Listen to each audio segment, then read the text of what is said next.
Hello and welcome to Happy Half Hour, a new show on Peoria Life brought to you by Enjoy Peoria. You can join us here every Tuesday at 10:30.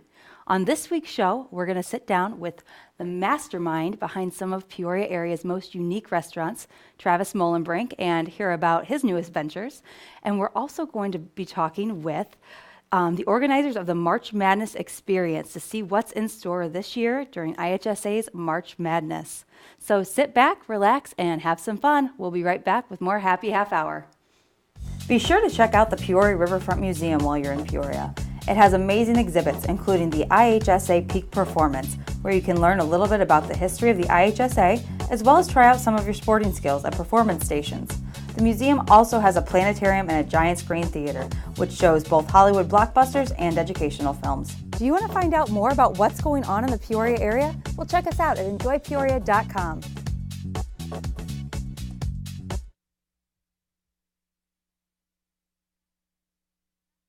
Thyme, sugar, cayenne, they're all names of great spices and also some amazing local restaurants we have in the Peoria area.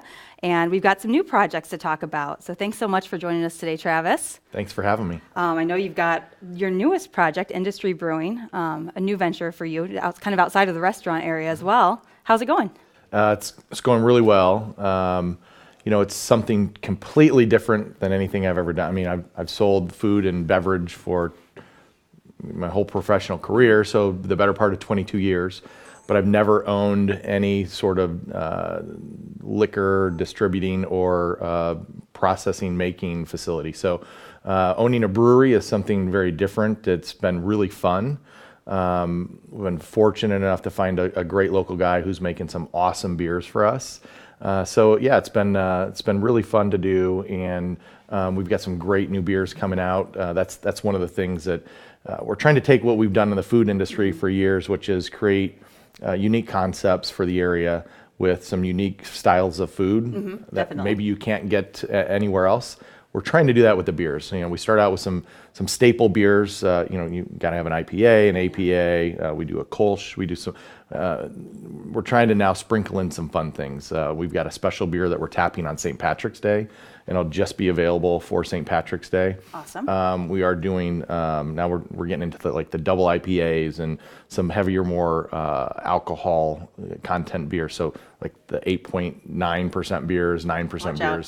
So watch out; those will sneak up on you. And then of course we're going to start some summer seasonal beers here real soon as well that we've been playing around with. That's awesome. Are you planning on doing anything that kind of like pairs the beer with the food that you guys have, or do you do anything like that currently? So we're working on we've been open since the middle of December. We're already working on our spring menu. We are going to be pairing beers with our spring menu. Nice. So I've got some really cool plans for the back beer garden area as well. We're going to kind of rework that area, make it a little more private. And we've already done some work to it. We've got some cool fire pits out there that you can go and hang out and build a fire on some cool nights and roast your own s'mores while you drink a few beers. That's awesome. What I like most about it is you're like the back room. You feel like you're in like one of your friends' living rooms. Yeah. I know my friends that I go there and spend entirely too much time because you're just so comfortable. You've got the cool couches, a ping pong table, Nintendo. You can just like really spend your whole afternoon there, but you feel like you're in somebody's house, but with a server, which is a nice addition. Yeah, thanks. So each of your restaurants has a very unique vibe. What kind of food can you get at Industry? So we really just tried to take, and again, with this new menu we're doing here for the spring, take bar food that you would normally get and then just try to elevate it a little bit. So we didn't open up with, say, buffalo wings, but we have our play on buffalo wings coming on to the spring menu. Nice. We're going to add a few more burgers. I mean, burgers still are a hot item in the restaurant industry. And of course, for gastropubs or bars, burgers are big, but we're going to do some really unique burgers as well. But yeah, so, hand-breaded cheese curds that we get, the cheese, of course, from Wisconsin, and then hand-bread the cheese curds and make them ourselves. And just some other really nice items that, we do a play on some flatbreads, so we've got a couple of those. And but like I said, you can also just get a regular cheeseburger if that's more up your alley. We do a horseshoe and some other things too. But so really just elevated pub food. Awesome. Yeah, I know. I love it. Another fun thing is you opened a new cracked pepper location over in the Metro Center. How's that been going? Yeah, so good luck getting in there at lunchtime. Yeah? It's been very, very busy during the middle part of the day. So 10 o'clock to 2 o'clock, it's an extremely busy place, which we expected. People know cracked pepper for lunch. Oh, yeah. And, we were down on Northeast Adams Street for the better part of 12 years, believe it or not. That was your first location, wasn't it? Very first Yeah, location, so very that'd be first kinda hard. concept. Yeah, it was a little bittersweet to leave, but Yeah. we were excited about the location in the middle of town, and it's gone over really well for us. It's an adjustment period to get people to understand they can now get breakfast at Cracked Pepper. Yeah, that's We're open at wonderful. 8 o'clock 7 days a week, and then they can also get dinner because we're open till 9 p.m. 7 days a week as well. Awesome, awesome. And you still have the downtown location as well, don't you? Yes, we still have the downtown location. It operates Monday through Friday, lunchtime only. So sort of what we're doing on Adams Street, lunchtime only. We still do that there, but the location on Glen Avenue is open, like I said, breakfast, lunch, and dinner. So you've created all of these just awesome restaurants. I've got to ask, are you a good cook? Is there any like culinary background there? So I've been in the industry, like I said, for about 22 years, and I always found myself when I was working. I've been fortunate enough to work for some really great concepts and companies, and I always found myself back in the kitchen, even when I wasn't supposed to be. Yeah. I gravitated towards that because it was something I do enjoy and like to do, and it's also something that I'm passionate about. I like creating. I create all of our spaces with all the places that I open. So the decor, the look, Yeah. the feel, the kitchen concept, I do all that. So in the same sense, I think I'm that same way with food. So I like to create in the kitchen. So I don't necessarily come up with every menu item recipe. I have Vent Swanson's our executive chef. He does that. But Okay. I definitely have ideas, and I definitely put my spin on when I can. Awesome. Awesome. Well, I know you also have, we didn't talk about it, but the warehouse on State. Any events or anything cool going on there coming up? Yeah, so it's starting to get into the busy season for events. Weddings, of course, and other things as the weather turns and gets nicer. We actually have an event this Thursday night. We just had a great St. Jude fundraiser last Saturday for the Dax Foundation, which raised a bunch of money for St. Jude, which is a great organization. And then we have another organization coming in this Thursday night. It's called Gifts in the Moment. Okay. And it's has a little bit of a sweet spot for me. It's an organization that pairs food that restaurants or event centers or caterers might have that would otherwise go to waste with an organization that could use and feed people with that food. That's awesome. So it's all done through an app. It's a great program. I think there's 10 chefs from around the area that's going to be there on Thursday night, along with a live jazz trio. So it's a really cool evening. Yeah, and I'm sure it'll be a delicious evening. One more question. I don't know if you can answer this because it might be like picking like your favorite kid, but what's your favorite menu item from all of your restaurants? What's your favorite thing? That I can do. Okay, I good. can't I tell knew you I my figured. favorite restaurant. I could never do because, Yeah. like I said earlier, like I create each concept, Right. and so it's really hard to do. My favorite item is at time we have an item. It's literally bone marrow. Oh, I love bone marrow. And it's probably my favorite thing that we Yeah. do. And I think part of it is because I know in Central Illinois, time Right. is about the only place you can get bone marrow. Outside of Chicago, and so yeah. it's like one of those things that when you can't get it very often, like you always want it. Yep. But yeah, I've loved bone marrow for years, and so when we finally had a restaurant that had an opportunity to put it on where it made sense, Yeah. I did it right away. Yeah, I remember looking at your menu for the first time for time, and I was so excited because I'd always get it at the Purple Pig in Chicago. Yeah, great place. And yeah, whenever you say you're eating bone marrow, people are like, that's disgusting. Like, actually, it's delicious. It is, and we have really good bone marrow, You do, too. Yeah. you do. It's just really buttery and wonderful. Awesome. Well, thanks so much, Travis, for coming on. You can find out about all of your restaurants and menus is it spicehospitality.com? Yes. Best place to find you. And follow them all on Facebook. You can see their specials and everything great that they've got going on. So thanks so much, and we will be right back with more Happy Half Hour. Get out your calendars because we're about to fill your free time. First off, we have the perfect event for the little ones. Take part in the Junior League of Peoria's 10th annual Frolic with the Fairies fundraiser March 9th and 10th. This year's theme is Sky Explorers. Enjoy a fairy fashion show, music by Julie Kay, a DJ dance party, a fairy feast, plus more. Waltz on over to the Junior League website for ticket information. Washington Community High School presents Harvey at 5 Points, Washington, March 9th and 10th. The play is about a perfect gentleman, Elwood Dowd, who has an imaginary friend named Harvey.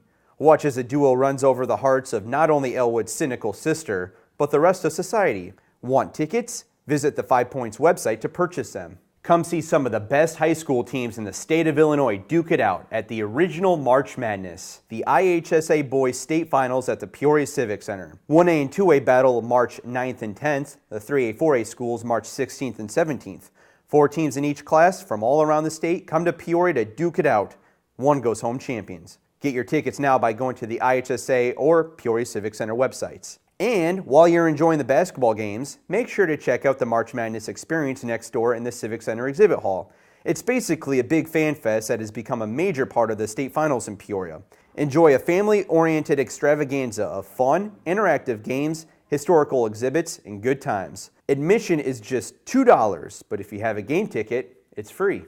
Can't wait for St. Patrick's Day celebrations? Start a weekend early and sign up for the Blarney Blitz, brought to you by Shazam Racing. Challenge yourself with the 5K run walk, and then enjoy a post-race party with live music, food, green drinks, and a costume contest. Want to know about more fun events going on this week? Head on over to enjoypeoria.com for more information, or check us out on social media on Facebook, Twitter, and Instagram at Enjoy Peoria. Welcome back to Happy Half Hour. Well, this weekend starts one of the biggest traditions, and not just Peoria, not just the Peoria area, but the entire state, as Illinois high school teams and basketball fans from around Illinois come to the Peoria Civic Center for the original March Madness, the boys, IHSA boys basketball state finals.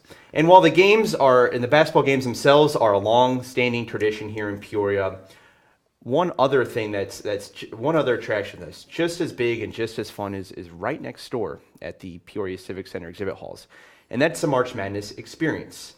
And if you've grown up in Peoria, there's a good chance you've been to it a few times, but each year it changes and evolves. So joining me here today to talk about March Madness experience is Nick Conrad with the Peoria Park District and Andy Chambers with the Volunteer Committee. So guys, thank you for joining us. Thanks for having us. First question, what is March Madness experience? Well, we like to kind of refer to it as organized chaos in the basketball world. There are a number of different games, some of your classic games from three-point shot, knockout, to some games that we've invented over the years. We also have a large kids zone with inflatables and activities for the younger fans, and also 3 center courts with different biddy ball games, wheelchair games, and Special Olympics games. Cool. And I remember, growing up, my favorite one was a slam dunk contest, because before you go there, you're like, oh man, I could totally dunk on this 8-foot rim. It's easy. It's only 8 foot, and you try it and you get all rim and you walk out and you're like, yeah, that was a bad idea. But it was fun. And I know you guys were around the same age. Like, we grew up going to the experience because it's been around since, we were kids. How have you guys seen it evolve over the years? Well, I think, in my opinion, it's become more interactive. We've tried to do some different things involving social media, technology with a few of our games.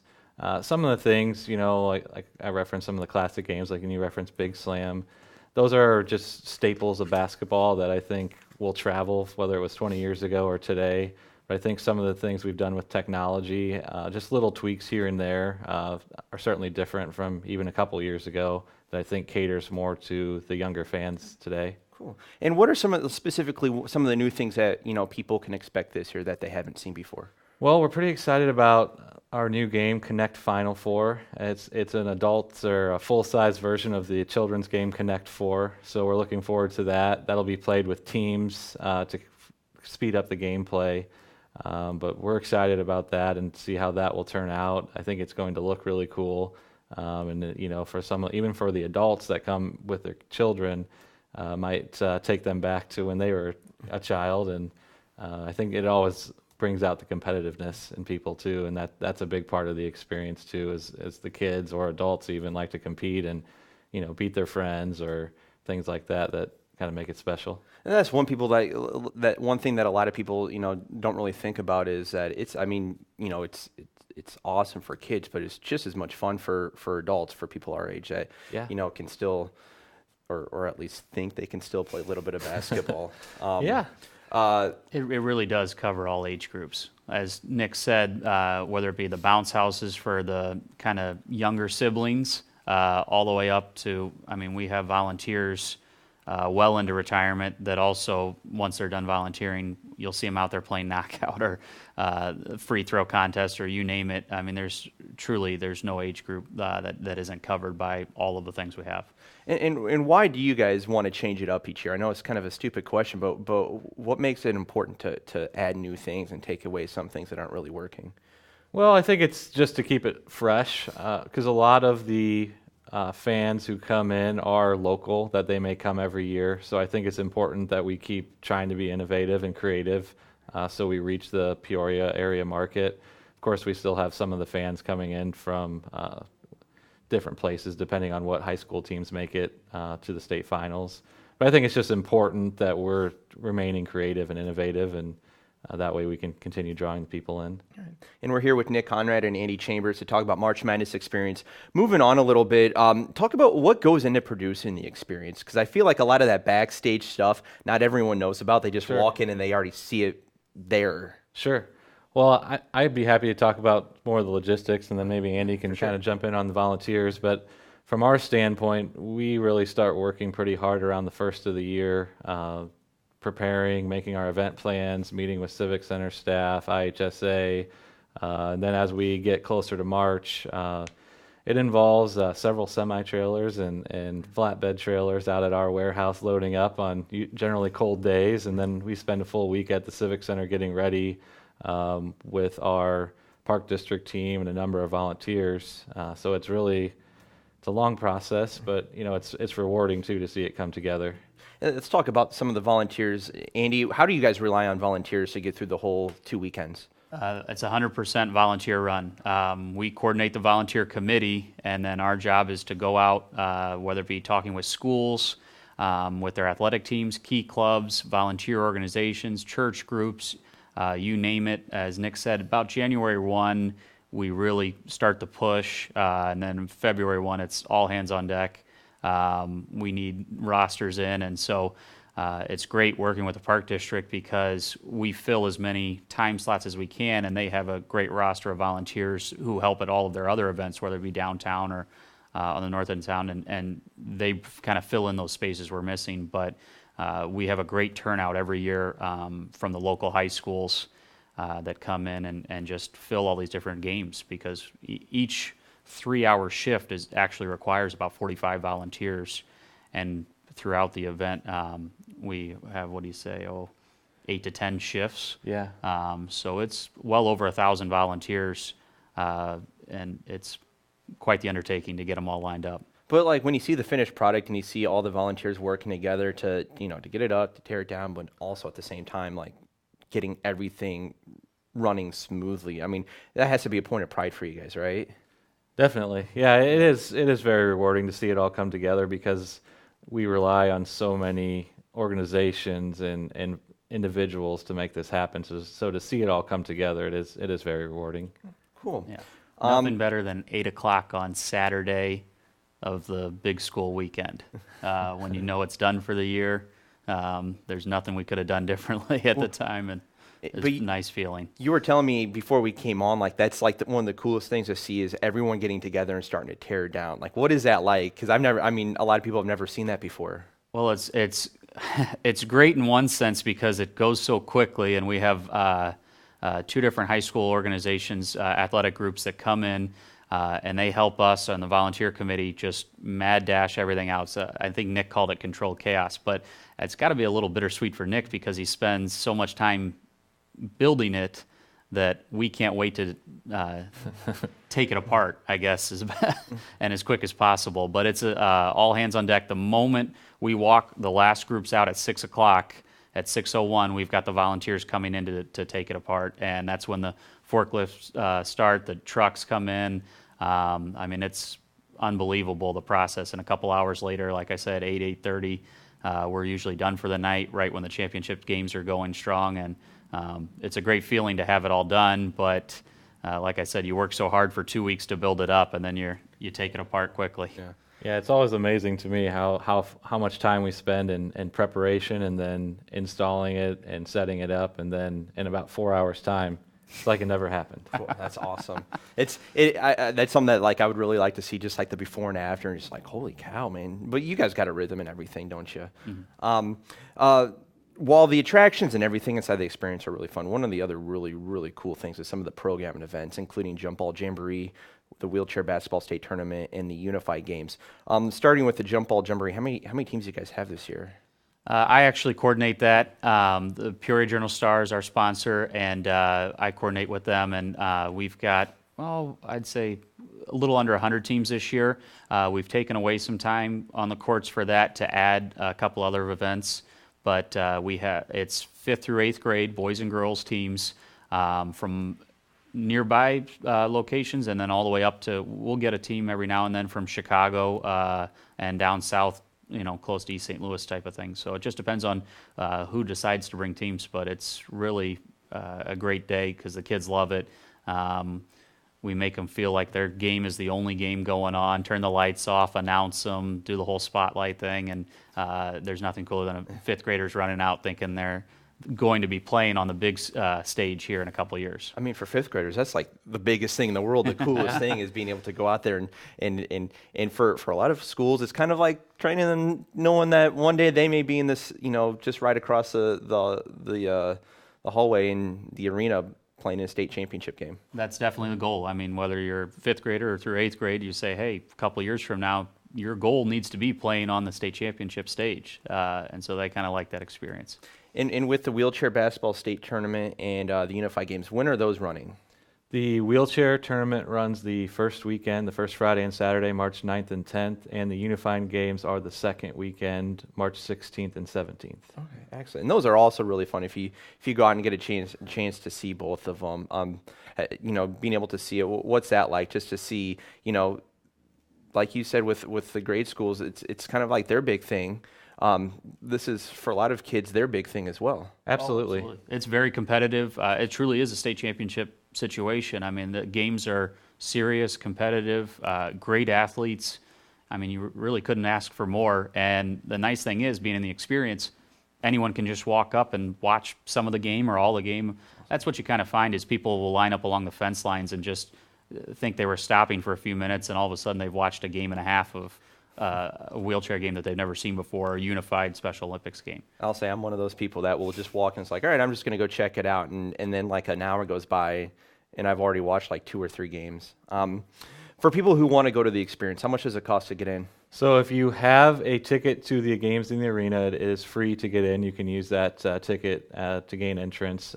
If you do not, it is only $2 to get in. So I think it's a really good bargain for all the activities you have, and especially me being a parent with young children. I mean, all the inflatables and the basketball activities, it's just like basketball heaven. $2, you can't beat that. And especially for a lot of people that go to the state tournament each year, I mean, they could just walk on in, walk on out, walk in and walk out whenever that, in between sessions during a game, they're not interested. My last question for you guys, what's your favorite part of the experience? Like, what was your favorite activity maybe now or when you were growing up? Go ahead. My favorite game growing up was always Stairway to Heaven, the hoop system that we have going up. What's the highest one at? 25 feet. 25 feet. I mean, you see kids that can't get it up past the 10-foot mark trying to throw a ball up that high. I always thought that was the coolest thing when I was young. I used to also love the world's biggest hoop, where you just throw the little free balls at the this massive hoop in the center. And now working the experience, I don't find that as entertaining because I usually clean that up a lot more. But being so heavily involved in jump ball, the Journal Star Jump Ball Jamboree, I really enjoy it. I love having the younger teams come down and just seeing how special they feel going out and being a part of it. We have volunteer refs that truly treat their game like it's the biggest deal in the world, and so I enjoy that now more. Yeah, and I'd say, growing up, kind of like Andy, one of my favorite games was the biggest hoop. Since I've transitioned to overseeing the experience, I do enjoy like knockout and some of those classic games because it's interesting to me seeing how popular they were when I was a kid and how popular they still are. But in general, I really take a lot of pride in seeing it all come together, and we really couldn't, it's very cliche, but we couldn't do it without all the organizations and individuals that give a lot of time to this. So it's rewarding to see all that come together and a lot of people that are committed to keeping the tournament in Peoria. Excellent. Well, thank you guys so much for joining us today, talking about the experience. And if you're wanting to go to the experience, like I said, $2 to get in. If you're wanting to go to the basketball games, and it looks like it's going to be a pretty good lineup this year, just based off of the number of schools that still have a chance to make it in, you can go to ihsa.org and get your tickets that way. Stay tuned. More happy half hours next.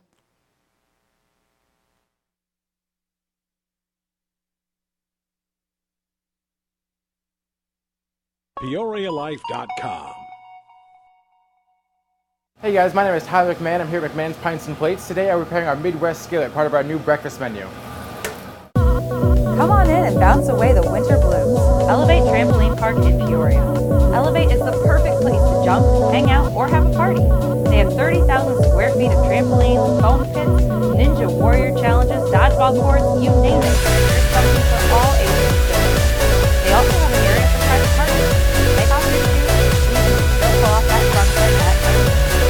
Do you want to find out more about what's going on in the Peoria area? Then check us out at enjoypeoria.com. Head on over to East Peoria for a fun and challenging experience at Escape Peoria.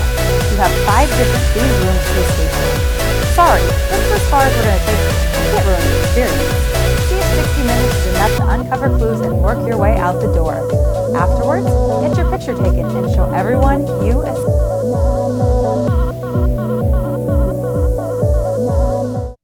Right next door to the museum is a Caterpillar Visitor Center. Learn all about Black and Yellow, from its history to the people that made it the biggest manufacturer of construction and mining equipment. You can also try out a number of simulations and pretend you're in the driver's seat of Caterpillar's biggest machines. The interactive displays and exhibits make the Caterpillar Visitor Center a must-stop for in-between games. Do you want to find out more about what's going on in the Peoria area? Well, check us out at enjoypeoria.com. Well, guys, that's all the time we have for this week's episode of Happy Half Hour. Time really does fly when you're having fun. Remember, if you're ever looking for a new restaurant to try or a fun attraction or a new event, check us out on our website. It's enjoypeoria.com, or you can follow us on Facebook, Twitter, or Instagram.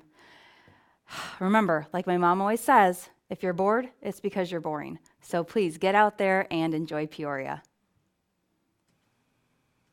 PeoriaLife.com.